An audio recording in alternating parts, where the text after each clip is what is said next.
नमस्कार दोस्तों, स्वागत करता हूं अपने YouTube चैनल FCL के 9304 में। मैं हूं लोकेश। दोस्तों, आज की जो चर्चा का विषय है, आज का चर्चा का विषय रहेगा वी मतलब वोडाफोन आइडिया।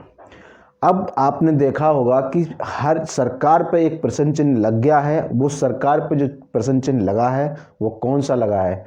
वो लगा है प्राइवेटाइजेशन का, जो भारत के अंदर इस समय ट्रेंड कर रहा है कि भारत में जो भी चीज़ें हैं जो सरकार के पास सुरक्षित हैं उनको प्राइवेट कर दिया जाए। अब प्राइवेट कैसे कर दिया जाए, उनकी समस्या क्या क्या है, उसके बारे में आज हम चर्चा करेंगे और समझने का प्रयास करेंगे कि कौन कौन सी चीज़ें वो शेयर कर रहे हैं। और वो है सबसे ज़्यादा प्राइवेट से जाने का परसेंटेज का लफड़ा, क्योंकि परसेंटेज ही उनको, जो उनके पास परसेंटेज होता है, सरकार का जो हिस्सा होता है वो कितना होता है और कितना वो प्राइवेट को देते हैं, उनसे वो कितना मुनाफा कमाती है सरकार। क्योंकि अपनी सरकार चलाने के लिए सरकार यही सोच उम्मीद और रखती है प्राइवेट लोगों से कि वो अपने ज़्यादा से ज़्यादा टैक्स दें और उसमें अपना मुनाफा वो भी कमाए और सरकार भी कमाए। इसी को देख करते हुए सरकार हर चीज़ को परसेंटेज के हिसाब से डिवाइड कर दे कि भैया हमें तो कोई किसी से लेना देना है नहीं, हम कुछ नहीं करने जा रहे हैं, आप अपना खुद से करिए और हमें तो सिर्फ और सिर्फ दीजिए परसेंटेज, इतना परसेंटेज आपके इस मुनाफे में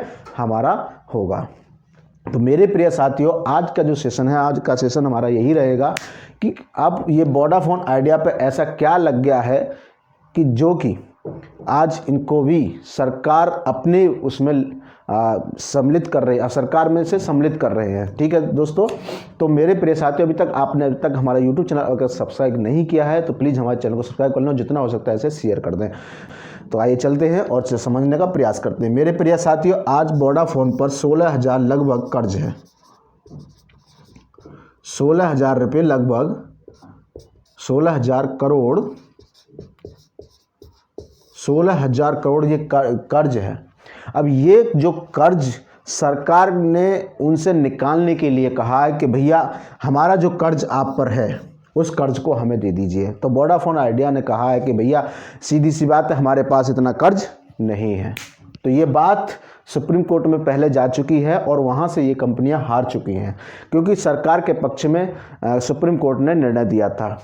अभी हाल ही की बात है, 2-4 दिन की ही, 12 तारीख को इनका फैसला भी आना था और उससे पहले ही इन कंपनियों ने सरकार से एक गठबंधन किया, मतलब सरकार को कुछ शेयर देने की बात की है। और वो शेयर देने की जो बात की है तो वो की है, आपको बता दूं मैं, 35.8% ये रहेगा सरकार के हिस्से में।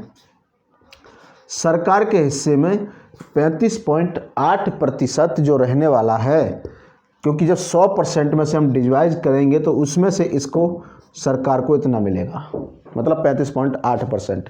क्योंकि 16,000 का कर्ज चुकाना है तो इन्होंने 35% अपना एक डेली वेज के साथ, मतलब महीना साल के हिसाब से उन्होंने एक डिवाइड कर दिया कि भैया जब भी हमारा मुनाफा होगा तो हम आपको 35.8% हर साल देते रहेंगे, ताकि हम पर जो कर्ज है वो हल्का हो जाए। और बता दूं मैं आप लोगों को कि ये कर्ज भी और बहुत ज़्यादा था जो कि इन दोनों ने पहले चुकाया जा चुका है, लेकिन सरकार ने कहा कि भैया हमें जल्दी से जल्दी आपको 2-1 साल में ही ये कर्ज चुकाना है। तो इन्होंने जो टाइम मांगा था वो लगभग 20 साल का टाइम मांगा था, लेकिन सरकार ने इनको देने से साफ मना कर दिया है। अब इनकी बारी है, जो सुप्रीम कोर्ट में जब इन्होंने दायर कर दी तो 10 साल का इनको टाइम दिया गया था।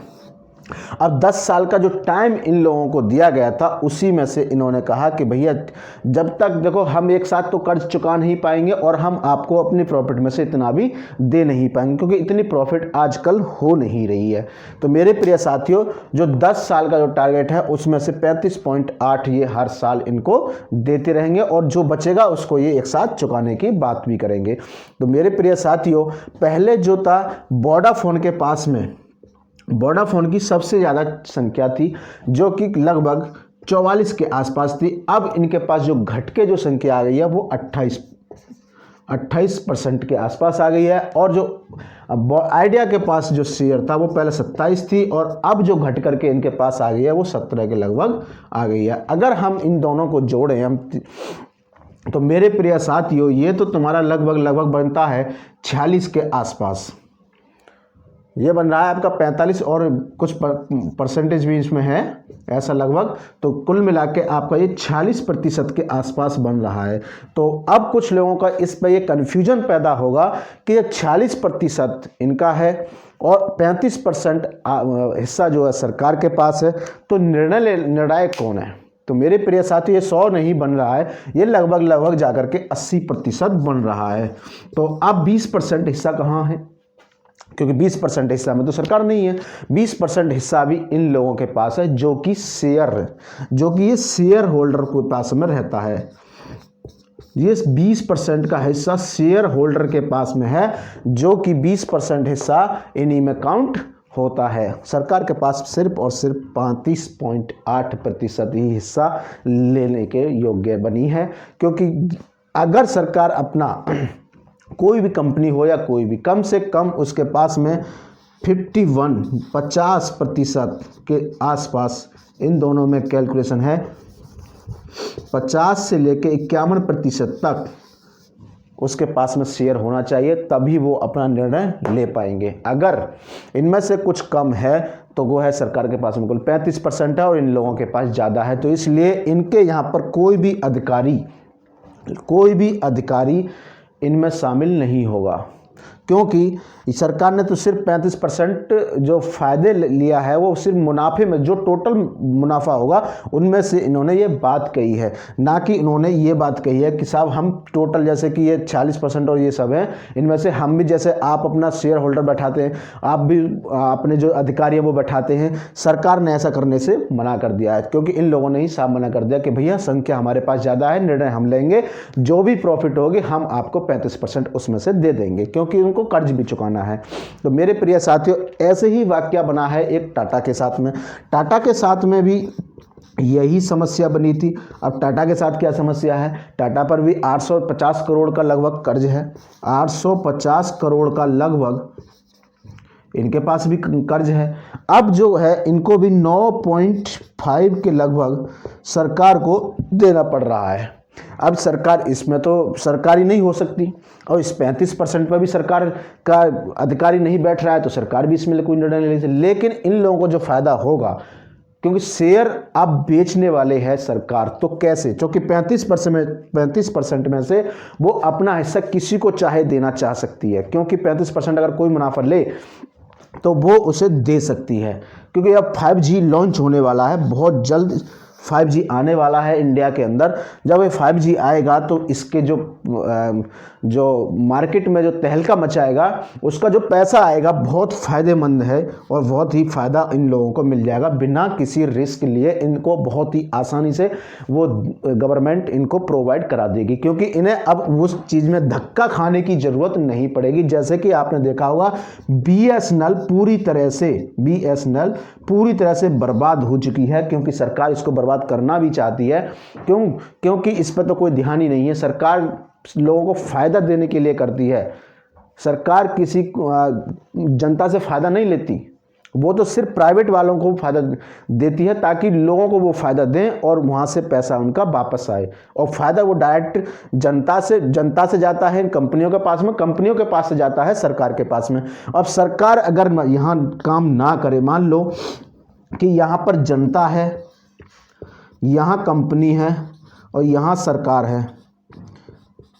अब आप मान करके चलिएगा सरकार इनको फ़ायदा देगी तो ये लोग इनको फ़ायदा दे पाएंगे। अगर ऐसा होता है कि डायरेक्ट जनता को फ़ायदा दे दें तो सरकार इनसे कोई प्रॉफिट नहीं लेगी।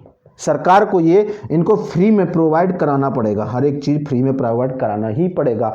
अगर ये सरकार किसी कंपनी को देती है तो वो जनता को जब फायदा देंगे तो वो वहाँ से पैसा जो आएगा वहाँ से ये अपना प्रॉफिट लेंगे। वही संख्या यहाँ पर है, वही चीज़ें टाटा के साथ में है, वही जितनी भी भारत के अंदर कंपनियां हैं वही सबके साथ में है। इसलिए सरकार का जो इसमें जब कोई दावेदार नहीं है, इसलिए सरकार ये कंपनी नहीं है। क्योंकि आजकल अटकलें लगाई जा रही है कि बहुत सारी कंपनियां सरकार में विलय होने वाली है। तो मेरे प्रिय साथियों, इस भ्रम को दूर कर लीजिए।